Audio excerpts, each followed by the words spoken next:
नमस्कार दोस्तों, मैं अंकुर उपाध्याय स्वागत करता हूं आप सभी का एक बार फिर से अपनी नई वीडियो में।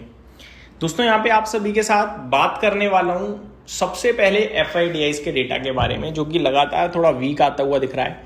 इनफैक्ट आज का डेटा भी ना वीक ही बोलूंगा मैं, कुछ मज़ा नहीं आया। सबसे पहले कैश मार्केट की बात करें तो FIIs ने 508 करोड़ की बाइंग करी है कैश मार्केट में। इसे आप ठीक कह सकते हो, लेकिन ऐसा नहीं कहोगे कि खुशी मिले आपको। DIIs ने 356 करोड़ की बाइंग करी है, तो ये भी बहुत छोटी है, इससे भी कोई फर्क नहीं पड़ेगा, है ना। इंडेक्स फ्यूचर्स में FIIs ने 1315 करोड़ की बिकवाली करी है, ये थोड़ी सी बड़ी है। इस 1315 करोड़ में निफ्टी बेचा है 756 करोड़ का और बैंक निफ्टी बेचा है 560 करोड़ का। तो निफ्टी बैंक निफ्टी दोनों के फ्यूचर्स में सेलिंग है। अगर स्टॉक फ्यूचर्स की बात करी जाए तो यहाँ 174 करोड़ की सेलिंग है। तो ओवरऑल तो सेलिंग है। स्टॉक फ्यूचर्स बेच दिए, इंडेक्स फ्यूचर्स बेच दी, निफ्टी बेचा है, बैंक निफ्टी बेचा है। कैश मार्केट में बाइंग है बट बहुत छोटी है। स्टॉक फ्यूचर्स में सेलिंग है, वो भी बहुत छोटी है, लेकिन पॉजिटिविटी तो नहीं है बिल्कुल भी। तो डेटा आज का भी मेरे नज़रों में बेकार है। अब बात करते हैं गिफ्ट निफ्टी की। गिफ्ट निफ्टी कहाँ ट्रेड कर रहा है, चलिए देख लेते हैं एक बार बिना देरी के। ओपन ही नहीं हो रहा है यहाँ पे, गिफ्ट निफ्टी लोड ही नहीं हो पा रहा है। एक बार और ट्राई कर लेते हैं। गिफ्ट निफ्टी की बात करूँ अगर मैं आप सभी के साथ, तो दोस्तों अभी तो मैं आपके साथ डिस्कस करने में असफल हो पा नहीं, ओपन हो गया है। जी हाँ, गिफ्ट निफ्टी ट्रेड कर रहा है आपके लिए 30 पॉइंट नीचे 24,400 पे। तो कोई खास संकेत नहीं है, फ्लैट है, इसको भी छोड़ देते हैं, बेकार है। आगे बढ़ते हैं और बात करते हैं अमेरिका के बाजार की। अमेरिका का मार्केट कैसा है एक बार देख लेते हैं। अमेरिकन मार्केट में डाउ आपके लिए लाल निशान में है इस समय, बट अच्छी बात है कि कोई खास बड़ी गिरावट नहीं है, लेकिन गिरावट है। 0.25% की गिरावट है, 1/4%। नेस्डेक इंडेक्स में करीब आधे % की गिरावट है और S&P 500 भी 1/4% नीचे है। रसल 2000 1/3% ऊपर है, 0.3%। बाकी कुछ खास एक्शन यहां भी नहीं है, फ्लैटिश टाइप ही कामकाज हो रहा है। Europe FTSE flat to negative, DAX आधा % ऊपर है, CAC flat to negative, euro flat to negative. कोई खास यहां भी एक्शन नहीं चल रहा है। अब बात करते हैं कच्चे तेल की। आज कच्चा तेल हमने 87 के नीचे जाता हुआ देखा और अभी कच्चा तेल $88 बैरल्स पे है, करीब 1% की तेजी है। और बीते 2-3 दिनों से वही 87, 89, 90 ये रेंज है। अभी 88 पे ट्रेड कर रहा है। मेरे को लगता है न्यूट्रल है, यहाँ कुछ नहीं सोचना चाहिए हमें ज़्यादा negative. Oil prices rose Friday after US said its naval blockade of Iranian ports could continue indefinitely, reigniting concern over energy flows through the critical strait of Hormuz. तो अमेरिका कह रहा है आज के सेशन में यानी फ्राइडे को कि भैया जो नवल ब्लॉकेड है ना वो कंटिन्यू कर सकता है।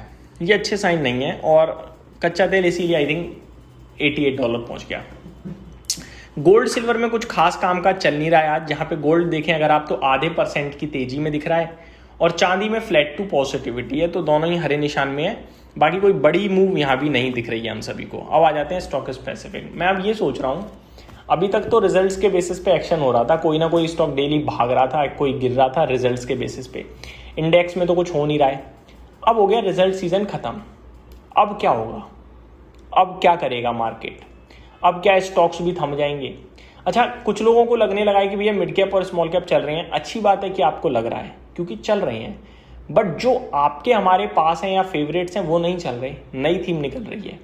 लेकिन हकीकत यही है कि मिड कैप और स्मॉल कैप लाइफ हाई पे खड़े हैं, तो हमें यही एक्सेप्ट करना है और यही हमारे लिए अच्छी बात है।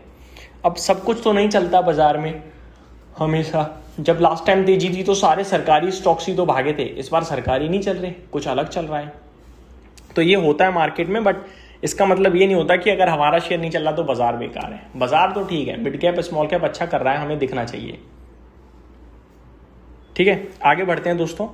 आगे बात करी जाए अगर आप सभी के साथ रिजल्ट स्पेसिफिक, तो रिजल्ट्स बहुत सारे आए हैं। मैंने ऑलमोस्ट सारे डिस्कस भी करे हैं आप सभी के साथ। सारे नहीं, मतलब जो जो इंपॉर्टेंट नंबर्स हैं, बाकी नंबर्स बहुत सारे आए हैं। मैं आप सभी के साथ बताना चाहूँगा क्वालिटी वॉल्स, इसको लेकर कुछ कमेंट्स थे, मैं डिस्कस करना चाहूँगा। 37.6 करोड़ से 50.7 करोड़ का प्रॉफिट आया है। 744 करोड़ से 870 करोड़ का रेवेन्यू आता हुआ दिखा है। 10.43% से 11.92% पे मार्जिन्स हैं और 77.6 करोड़ के सामने 100 करोड़ का एबिटा है। नंबर तो हर एक पैमाने पे अच्छे दिख रहे हैं देखो। बाकी छोटी मोटी कंपनी है। पीटीसी इंडस्ट्रीज के नंबर भी शेयर करना चाहूँगा। मुनाफा 5.2 करोड़ से 29.2 करोड़, बहुत ही शानदार यार। रेवेन्यू 97 करोड़ के सामने 190 करोड़, तो ये भी बहुत स्ट्रॉन्ग है। मार्जिन्स 9.05% से 25.49% पे। एबिटा 8.8 करोड़ से 48.9 करोड़, तो ये भी बहुत ही स्ट्रॉन्ग है। तो नंबर अच्छे दिख रहे हैं पीटीसी इंडस्ट्री के। इजी ट्रिप प्लानर्स के भी नंबर्स आते हुए दिखे हैं। लॉस आया है भाई, 90 लाख के सामने 13 करोड़ का घाटा आया है एबिटा पे। रेवेन्यू 114 करोड़ से 135 करोड़, प्रॉफिट नहीं है, घाटा हो गया कंपनी को। 1.3 करोड़ के मुनाफे के सामने 12 करोड़ का लॉस है, तो काफ़ी डिसअपॉइंटमेंट है यहाँ पे बोलूँगा।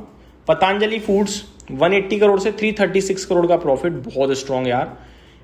8900 करोड़ के रेवेन्यू के सामने 11,300 करोड़ का रेवेन्यू, ये भी बहुत स्ट्रॉन्ग है।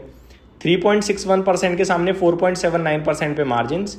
320 करोड़ से 543 करोड़ का एबिटा, बहुत स्ट्रॉन्ग नंबर लग रहे हैं मुझे इसके भी।